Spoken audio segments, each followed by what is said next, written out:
Hello guys, good morning. Welcome back to study Solo. तो आज है 17 दिसंबर और आज की daily current affairs series with extra facts में पहले क्वेश्चन को हम देखने जा रहे हैं। So let's start. So the first question is Vijay Diwas is celebrated on. तो विजय दिवस कब मनाया जाता है? तो विजय दिवस मनाया जाता है हर साल 16 दिसंबर को। कब मनाया जाता है? 16 दिसंबर को। और 16 दिसंबर को ही विजय दिवस क्यों मनाया जाता है? क्योंकि जो 16 दिसंबर को क्या हुआ था कि पाकिस्तान से जो बांग्लादेश की 1971 में जो भारत पाकिस्तान युद्ध में पाकिस्तान पर बांग्लादेशी सेना की जीत का निरीक्षण करने के लिए 16 दिसंबर को ये विजय दिवस मनाया जाता है। तो जैसा कोई आपको पता है कि 1971 में जो भारत और पाकिस्तान का युद्ध हुआ था और बांग्लादेश एक अलग सा राष्ट्र, एक कंट्री बन गया था और मुक्ति पा लिया था उसने। और जो विजय दिवस में पर जो भारत में जो शहीदों और उनके बलिदानों को याद करने के लिए और राष्ट्र के सशस्त्र बलों की भूमिका को मजबूत करने के लिए ये दिवस भी मनाया जाता है। तो यहाँ बात आई है बांग्लादेश की। तो बांग्लादेश के बारे में एक दो बातें हम जान लेते हैं, जैसे कि बांग्लादेश की राजधानी है ढाका, उनकी प्रधानमंत्री हैं शेख हसीना और मुद्रा का नाम है बांग्लादेशी टका। सो the next question is dash has released a white paper title vision 2035 public health surveillance in India. तो किसने ये रिलीज़ किया है, किसने जारी किया है?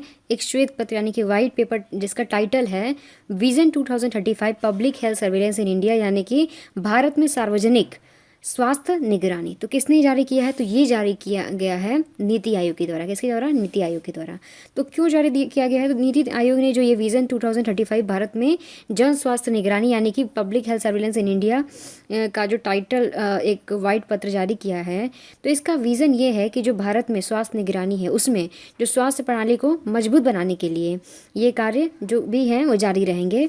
और इसका जो मेन पार्ट है वो ये है कि जो केंद्र यानी कि सेंटर और स्टेट्स के बीच जो प्रशासन की परस्पर निर्भर डिपेंडेंसी होती है वो संघीय व्यवस्था यानी कि फेडरल व्यवस्था सिस्टम है।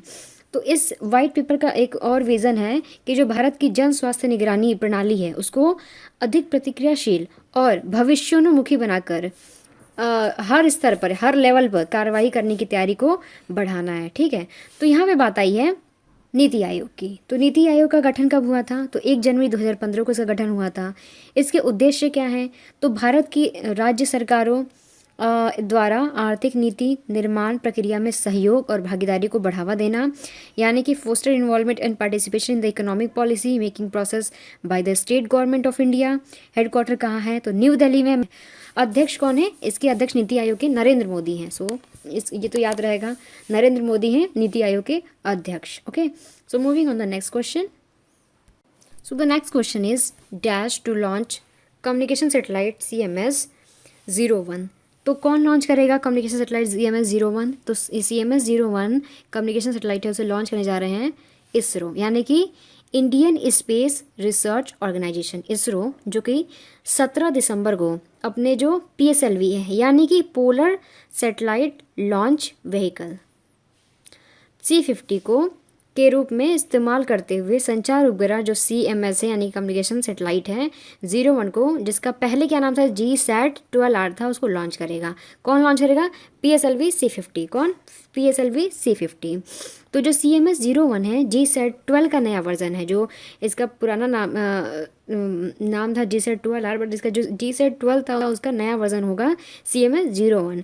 और इसका जिसका वजन था, मतलब जो GSAT-12 था उसका वजन था 1410 किलोग्राम, यानी कि 1410 किलोग्राम था।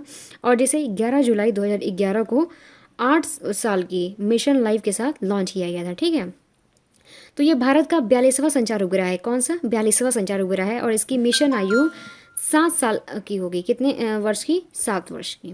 तो यहाँ पे बात आई है इसरो की, तो हम एक दो बातें इसरो के बारे में जान लेते हैं।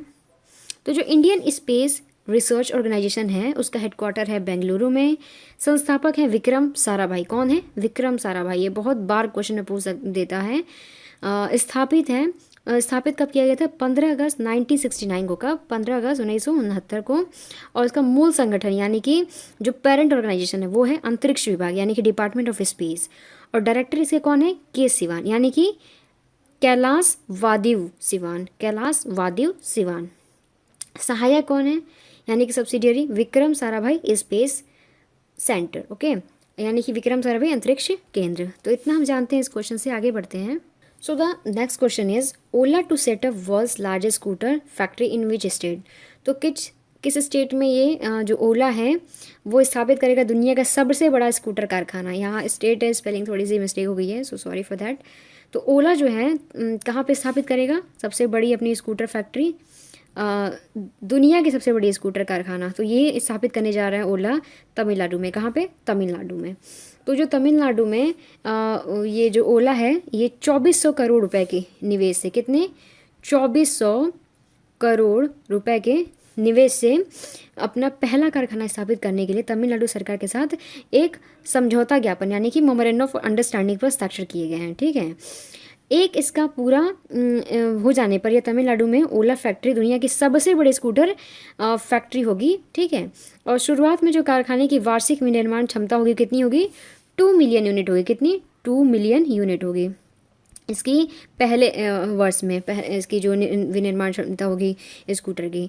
ओके, और ये जो कारखाना है प्रधानमंत्री नरेंद्र मोदी के जो आत्मनिर्भर भारत के दृष्टिकोण के अनुरूप है, जो भारत को 2 पहिया इलेक्ट्रॉनिक वाहनों के लिए एक विनिर्माण केंद्र बना देगा। ठीक है, तो यहाँ बात आई है तमिलनाडु की। तो तमिलनाडु को हम मैप पे देख लेते हैं। ये है साउथ का सबसे साउथ मोस्ट में जो स्टेट है वो है तमिलनाडु। तो एक दक्षिणी भारतीय राज्य है और ये किस लिए फेमस है? सबसे ज़्यादा हिंदू मंदिरों के लिए। वहाँ इतने सारे हिंदू और बहुत प्रसिद्ध और भव्य हिंदू मंदिर हैं, इसलिए भी वो फेमस है। उसकी राजधानी है चेन्नई और मुख्यमंत्री हैं एडप्पादी के एडप्पादी के पलानीस्वामी। जनसंख्या है 6.79 करोड़ 2012 के आंकड़ों के हिसाब से। सो अब तो ज़्यादा हो गया होगा, तो 2012 के आंकड़ों के हिसाब से 6.79 करोड़ है। और एडप्पादी के पलानीस्वामी इसके मुख्यमंत्री हैं और राजधानी है चेन्नई। तो इतना हम इस क्वेश्चन जानते हैं, आगे बढ़ते हैं। Next question is GRSC Kolkata launches dash its first ship of project 17A। तो GRSC कोलकाता ने किस जो शिप है 17A परियोजना का पहला जहाज़ जो है उसको लॉन्च किया है। ठीक है, तो क्या नाम है उस जहाज़ का? तो जो उस जहाज़ का नाम है हिमगिरी। क्या नाम है? हिमगिरी। तो जो कोलकाता में जो GRSC है, GRSC का फुल फॉर्म जान लेते हैं। Garden reach ship builders and engineers limited. क्या है? Garden reach ship builders and engineers limited. Garden reach ship builders and engineers limited कहाँ का? कोलकाता का।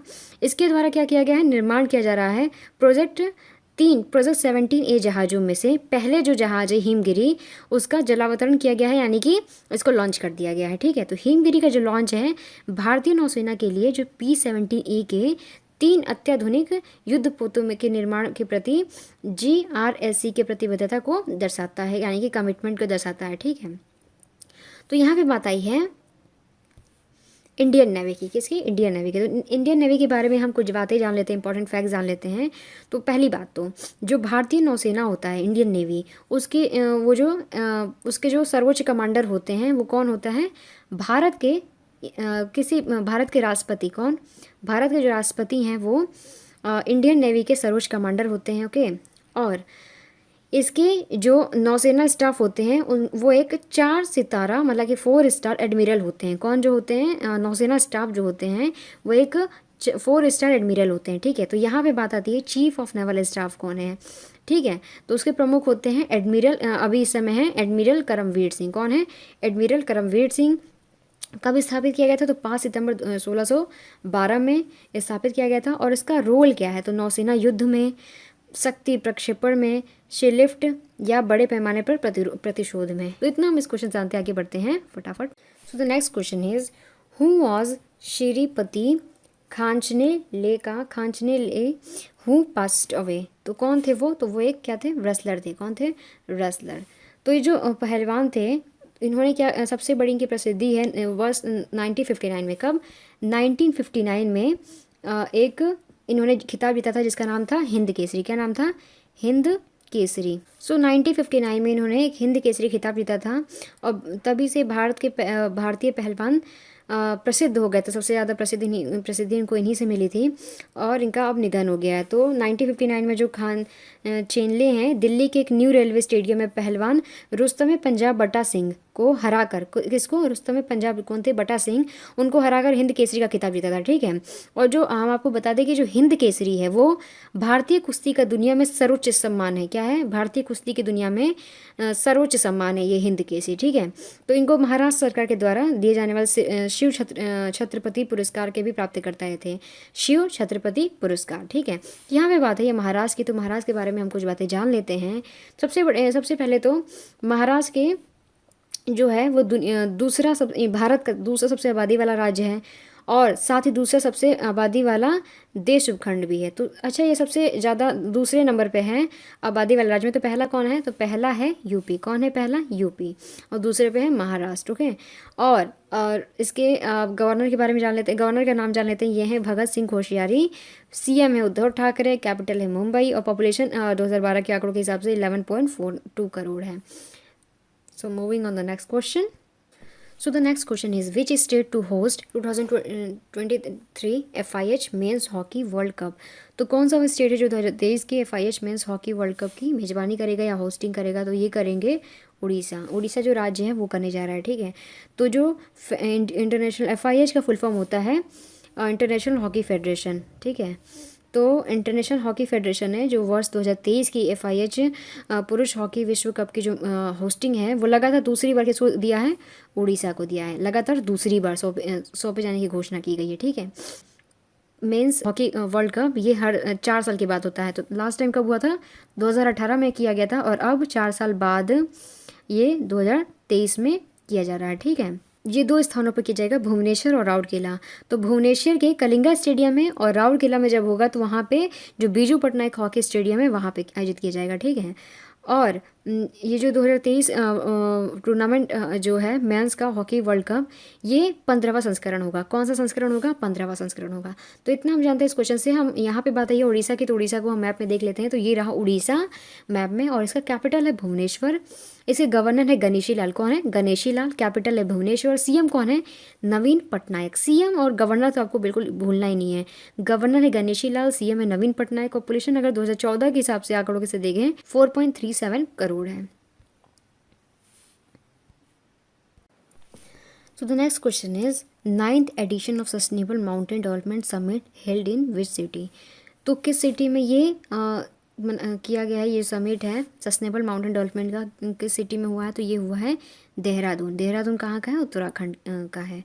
तो जो 9th एडिशन है, 9वां संस्करण सस्टेनेबल माउंटेन डेवलपमेंट समिट का, ये देहरादून उत्तराखंड में हुआ है।